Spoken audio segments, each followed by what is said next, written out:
Okay, Jody. It's a little noisy in here, but we have all our new freshmen coming in.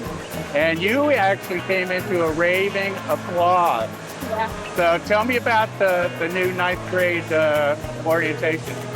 So today we have all of our freshmen and new transfer students at Elyria High School.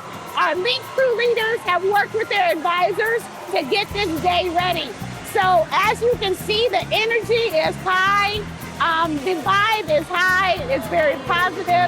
We know that our freshmen are nervous, we know that our transfer students are nervous, but I hope that they feel welcomed when they come in here and know that this is going to be a good place and a safe space for them.